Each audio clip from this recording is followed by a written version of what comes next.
ഒന്നു ചിന്തിച്ചു നോക്കൂ, ഇന്ത്യയുടെ തെക്കേ അറ്റത്ത് ഒരേ തീരത്ത് വെറും 10 കിലോമീറ്റർ മാത്രം ദൂരത്തിൽ രണ്ട് ബദ്ധവൈരികൾ. ഒരു വശത്ത് ബ്രിട്ടീഷുകാർ, മറുവശത്ത് ഫ്രഞ്ചുകാർ. ഇതൊരു സാങ്കല്പിക കഥയല്ല, മറിച്ച് നമ്മുടെ മലബാർ തീരത്ത് അരങ്ങേറിയ അവിശ്വസനീയമായ ഒരു ചരിത്രമാണ്. അപ്പോ ഈ രണ്ട് പട്ടണങ്ങളുടെ കഥയിലേക്ക് നമുക്ക് ഒന്നിച്ച് യാത്ര ചെയ്യാം. നിങ്ങൾ ഇന്ത്യയുടെ ഒരു ഭൂപടം എടുത്തു നോക്കിയാൽ കേരളത്തിന്റെ ഉള്ളിലായി പൂർണ്ണമായും നമ്മുടെ സംസ്ഥാനത്താൽ ചുറ്റപ്പെട്ട് കിടക്കുന്ന ഒരു കുഞ്ഞു സ്ഥലം കാണാം, പുതുച്ചേരിയുടെ ഭാഗമായ മാഹി. പുതുച്ചേരി എവിടെ കിടക്കുന്നു, മാഹി എവിടെ കിടക്കുന്നു? ഒറ്റ നോട്ടത്തിൽ തന്നെ എന്തോ ഒരു പൊരുത്തക്കേടില്ലേ? ഈ ഒരു ഭൂമിശാസ്ത്രപരമായ കൗതുകമാണ് നമ്മുടെ ഇന്നത്തെ കഥയുടെ തുടക്കം. അപ്പോ നമ്മുടെ മനസ്സിലേക്ക് വരുന്ന ആദ്യത്തെ ചോദ്യം ഇതാണ്: യൂറോപ്പിലെ പ്രിമേറിയ ശത്രുക്കളായ ബ്രിട്ടനും ഫ്രാൻസും എങ്ങനെ ഇന്ത്യയുടെ ഈ ചെറിയ തീരത്ത് അയൽക്കാരായി മാറി? അതും ബ്രിട്ടീഷുകാരുടെ ശക്തികേന്ദ്രമായ തലശ്ശേരിയുടെ തൊട്ടടുത്ത് തന്നെ. ഈ രണ്ട് പട്ടണങ്ങൾ എങ്ങനെയൊരു ആഗോള മത്സരത്തിന്റെ ഭാഗമായി? നമുക്ക് കണ്ടെത്താം. ഈ ചോദ്യത്തിന്റെ ഉത്തരം കണ്ടെത്തണമെങ്കിൽ നമുക്ക് നൂറ്റാണ്ടുകൾ പിന്നോട്ട് സഞ്ചരിക്കണം. യൂറോപ്പിലെ വലിയ സാമ്രാജ്യങ്ങളെ ഒരു കാന്തം പോലെ ഇന്ത്യയുടെ ഈ തീരത്തേക്ക് വലിച്ചെടുപ്പിച്ച ആ വലിയ നിധി എന്തായിരുന്നു? യൂറോപ്പുകാർ വരുന്നതിനും എത്രയോ കാലം മുൻപ് ഈ തീരം വെറുമൊരു കടൽത്തീരമായിരുന്നില്ല, ലോകത്തിലെ ഏറ്റവും വലിയൊരു വ്യാപാര കേന്ദ്രമായിരുന്നു. അന്നത്തെ സ്വർണമെന്ന് തന്നെ പറയാം, സുഗന്ധദ്രവ്യങ്ങളുടെ ലോക തലസ്ഥാനം. ചൈന മുതൽ റോം വരെയുള്ള സാമ്രാജ്യങ്ങൾ കച്ചവടത്തിനായി കപ്പലിറങ്ങിയത് ഇവിടെയായിരുന്നു. കുരുമുളക്, ഏലം, കരുവപ്പട്ട ഇവയൊക്കെയായിരുന്നു അന്നത്തെ യഥാർത്ഥ നിധികൾ. യൂറോപ്പിലെ വിപണിയിൽ ഇതിനൊക്കെ സ്വർണ്ണത്തിന്റെ വിലയായിരുന്നു. അപ്പോ പിന്നെ പറയണ്ടല്ലോ, ഈ വ്യാപാരത്തിന്റെ കുത്തക സ്വന്തമാക്കാൻ വേണ്ടി ലോകശക്തികൾ തമ്മിൽ വലിയൊരു മത്സരം തന്നെ തുടങ്ങി. ഇവിടെ ഫാക്ടറി എന്ന വാക്കിന് നമ്മളിന്ന് ചിന്തിക്കുന്ന അർത്ഥമല്ല ഉണ്ടായിരുന്നത്. അത് സാധനങ്ങൾ ഉണ്ടാക്കുന്ന സ്ഥലമായിരുന്നില്ല, മറിച്ച് ആയുധങ്ങളും പട്ടാളക്കാരും കാവലുള്ള, തങ്ങളുടെ വ്യാപാര താൽപ്പര്യങ്ങൾ സംരക്ഷിക്കാനുള്ള വലിയ കോട്ടകളോടുകൂടിയ കച്ചവട കേന്ദ്രങ്ങളായിരുന്നു ഓരോ ഫാക്ടറിയും. അപ്പോ കാര്യങ്ങളൊരു ഏകദേശ രൂപം കിട്ടിയില്ലേ? ഇനി നമ്മള് കഥയുടെ ഹൃദയത്തിലേക്ക് കടക്കാണ്. മലബാർ തീരത്ത് നടന്ന ഈ പോരാട്ടങ്ങളൊക്കെ ശരിക്കും പറഞ്ഞാൽ യൂറോപ്പിലെ രണ്ട് വമ്പന്മാർ കളിച്ചൊരു വലിയ ചെസ് കളിയുടെ ഭാഗം മാത്രമായിരുന്നു.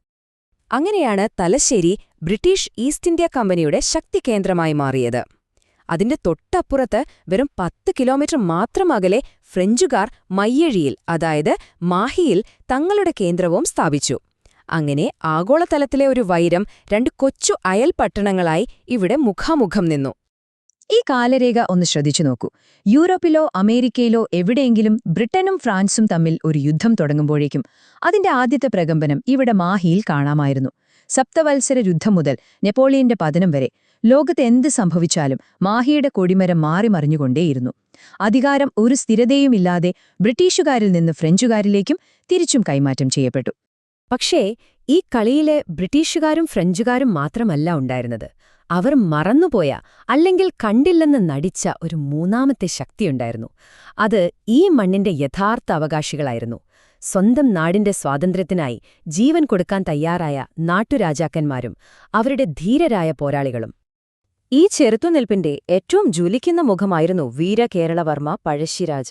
വയനാടൻ കാടുകളെ ഒരു പടനിലമാക്കി അദ്ദേഹം നയിച്ച ഗെറില്ല യുദ്ധങ്ങൾ ബ്രിട്ടീഷ് സൈന്യത്തിന് വലിയ തലവേദനയാണ് സൃഷ്ടിച്ചത്.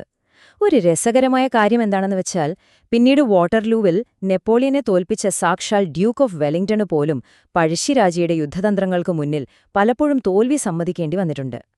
ശരി, ഇനി നമുക്ക് കുറച്ചുകൂടി മുന്നോട്ട് വരാം, 20-ാം നൂറ്റാണ്ടിലേക്ക്.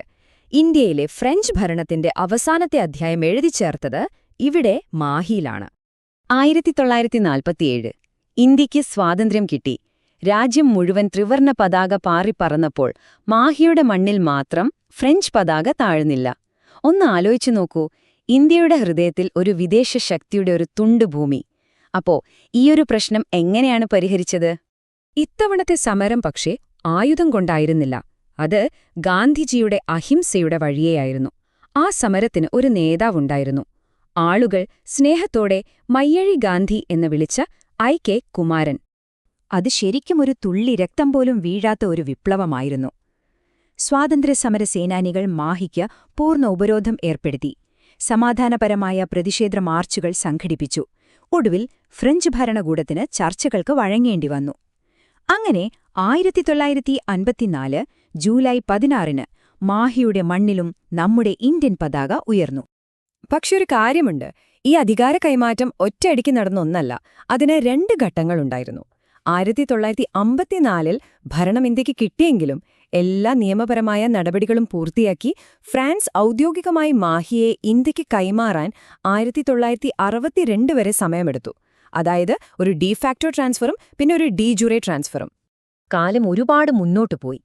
ആ പഴയ യുദ്ധങ്ങളും ശത്രുതയുമെല്ലാം ഇന്ന് ചരിത്രപുസ്തകങ്ങളിലെ ഓർമ്മകൾ മാത്രം. പക്ഷേ ആ കാലത്തിന്റെ അടയാളങ്ങൾ ഇന്നും മാഞ്ഞിട്ടുണ്ടോ? നമുക്ക് നോക്കാം. ആ പഴയ വൈരത്തിന്റെ പ്രതിധ്വനികൾ ഇന്നും എങ്ങനെയാണ് നിലനിൽക്കുന്നതെന്ന്. നിങ്ങൾ ഇന്ന് മാഹിയിൽ പോയാൽ ഇപ്പോഴും ആ ഫ്രഞ്ച് ബന്ധം ശരിക്കും ഫീൽ ചെയ്യാൻ പറ്റും. ഫ്രഞ്ച് വാസ്തുവിദ്യയിലുള്ള പള്ളികൾ, ഫ്രഞ്ച് വിപ്ലവത്തിന്റെ പ്രതീകമായ മരിയാൻ പ്രതിമ, അവിടുത്തെ കെട്ടിടങ്ങൾ, നടപ്പാതകൾ എന്നുവേണ്ട ആളുകളുടെ സംസാരത്തിൽ പോലും ആ ഒരു ഫ്രഞ്ച് സ്വാധീനം നമുക്ക് കാണാം. അവിശ്വസനീയമെന്ന് പറയട്ടെ, 1956 ഉടമ്പടി പ്രകാരം ഫ്രഞ്ച് ഇപ്പോഴും മാഹിയിലെ ഒരു ഔദ്യോഗിക ഭാഷയാണ്. മാഹിയുടെ ഈ കഥ നമ്മളെ ഒരു കാര്യം വീണ്ടും ഓർമ്മിപ്പിക്കുന്നുണ്ട്. ചരിത്രത്തിലെ ഏറ്റവും വലിയ ചില നാടകങ്ങൾ അരങ്ങേറുന്നത് പലപ്പോഴും ഭൂപടത്തിലെ ഏറ്റവും ചെറിയ ഇടങ്ങളിലായിരിക്കും. നിങ്ങളുടെ ചുറ്റുമുള്ള അത്തരം ചെറിയ സ്ഥലങ്ങളിൽ ഇതുപോലെ എന്തൊക്കെ വലിയ കഥകളായിരിക്കും ഒളിഞ്ഞിരിക്കുന്നത്? ഒന്ന് ആലോചിച്ചു നോക്കൂ. അടുത്ത വിഷയവുമായി വീണ്ടും കാണാം.